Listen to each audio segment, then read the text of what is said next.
जान की या मान पाऊं, जो मेरी आंखों ने देखा, मेरे कानों ने सुना और जो मैंने अपने मोबाइल के व्हाट्सएप और ट्विटर और बाकी सोशल वेबसाइट्स पर पढ़ा। सिर्फ इस्लामाबाद पुलिस के एहलकारों ने चंद गिरफ्तारियां अमल में लाई। फिर एक लम्हा ऐसा भी आया कि जब पार्लियामेंट की इलेक्ट्रिसिटी काट दी गई, वहां पर शटडाउन हो गया, लाइट मौजूद नहीं थी, 4 से 5 विगो डाले थे, काले भी और सफेद भी, और कुछ सिविल कपड़ों में मलबूस अफराद मौजूद थे जिन्होंने चेहरे पर मास्क लगा रखे थे। कौन लोग थे वो, किसने गिरफ्तारियां की, और वो भी पार्लियामेंट के अंदर जाकर? बहुत शुक्रिया ज़रियाब। पहले तो आपको बहुत मुबारक हो। मुबारक इस बात की कि पुराने ज़माने में लाहौर शहर, मुल्तान शहर, बहावलपुर और गुजरांवाला ये दरवाज़ों के अंदर शहर हुआ करते थे। और कल मैं इसी टाइम 7-7:30 बजे रेड जोन में था इस्लामाबाद के, तो वहाँ भी दरवाजे थे। एक दरवाज़ा सरीना होटल के पास लगा हुआ है, गेट बंद है जी। एक दरवाज़ा नादरा ऑफिस के बाहर लगा हुआ है, एक दरवाज़ा मैरियट होटल के बाहर लगा हुआ है, एक दरवाज़ा बरी इमाम की तरफ लगा हुआ है।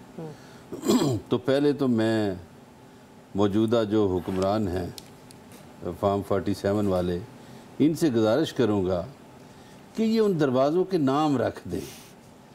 किसी का नाम रख दें जनरल ज़ियाउल हक गेट, किसी का नाम जनरल मुशर्रफ गेट रख दें। बरलास गेट क्यों ना रखें किसी एक का नाम? आप सुन तो दे रजी साहब।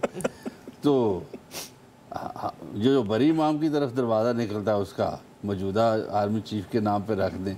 उन दरवाज़ों के नाम होने चाहिए, वो चारों दरवाज़ों के नाम रख दें। यानी एक शहर में रेड जोन जहाँ अहम तरीन बिल्डिंगें हैं, वहाँ भी काम करने वाले लोग, वहाँ बसने वाले लोग, वो बेचारे कैदी हैं। जो मिनिस्टर्स कॉलोनी में लोग रहते हैं, जो जजेस कॉलोनी में रहते हैं, जो सुप्रीम कोर्ट है, जो लॉजेस में पार्लियामेंट लॉजेस में रहते हैं, जो प्राइम मिनिस्टर हाउस के स्टाफ के लोग हैं, ये सारे, इवन फॉरेन ऑफिस भी, और आपका सरीना और मैरियट होटल भी, यानी जो मेहमान जो डिप्लोमेटिक एरिया है, वो बेचारे एक तरह से एक हिसार में रहते हैं, उनको कैदी बना के रखा हुआ है। वो मुझे कल भी हैरत हो रही थी इसी वक्त ये कोई गड़बड़ होने वाली है। अच्छा, हालात हाज़रा को देख के वो गड़बड़ हो गई। हाँ। अब गुजारिश ये है कि कोई भी हुकूमत हो, कुछ अदारों का देखिए तकद्दस होता है। जैसे मैं और रजी साहब लाहौर हाई कोर्ट की अहाते में हूँ, हम पे बेशक कोई FIR हो, हम मुजरिम हों या हम पे इल्ज़ाम हो कोई भी, मगर कोई पुलिस, कोई अदारा हमें हाई कोर्ट के हाथे से गिरफ्तार नहीं कर सकता, ना सुप्रीम कोर्ट के हाथे से गिरफ्तार कर सकता है। इसी तरह ये जो पार्लियामेंट हाउस है इसकी कुछ बातें हैं। अच्छा, माज़रत के साथ ख्वाहिश रखने में, आइन और कानून की अमलदारी करने में मुझे लग रहा है बहुत एक बड़ा गैप आ चुका है, क्योंकि इसी मुल्क में साबिक वज़ीर आज़म अहाता अदालत से गिरफ्तार हुए हैं। तो अब तो हमें मेरे ख्याल से यूज़ टू हो जाना चाहिए कि इसी मुल्क में जो हमारे पार्लियामेंटेरियंस हैं वो पार्लियामेंट से किसी भी वक्त गिरफ्तार हो सकते हैं, और वो भी बगैर किसी वारंट के। गुजारिश ये है। अच्छा, सॉरी टू इंटरप्ट यू, मुझे भी बताया कि पाकिस्तान तहरीक इंसाफ के रहनुमा उमर डार साहब ने हमें ज्वाइन किया है।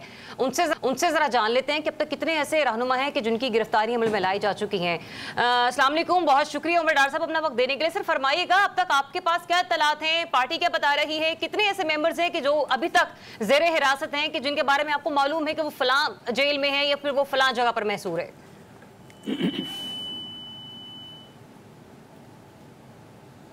उमर डार साहब, आप मुझे सुन पा रहे हैं? मुझे लगता है वो जहाज में। डार साहब आपको सुन पा रहे हैं? नहीं। चलिए ठीक है, दोबारा कांटेक्ट करने की कोशिश है, बड़ा सा प्लीज कंटिन्यू कीजिएगा। कि पार्लियामेंट का एक तकद्दस है। एक तो वो बातें जो पार्लियामेंटेरियन बाहर नहीं कर सकते, आप ईवान में तकरीर कर सकते हैं, उस पर आपकी पकड़ नहीं हो सकती, यानी आप पूरा सच बोल सकते हैं।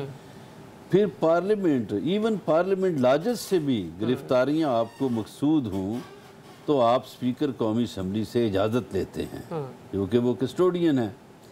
यहाँ पर तो स्पीकर साहब को पूछा ही नहीं गया, और फिर जो अरकान किसी हिकमत अमली के तहत पार्लियामेंट के अंदर थे, बाहर नहीं आ रहे थे, तो उनको किस तरह देखिए बिजली काट कर, अंधेरा करके, दरवाजे तोड़ के, पार्लियामेंट का तकद्दस पामाल करके उनको उठाया जाता है।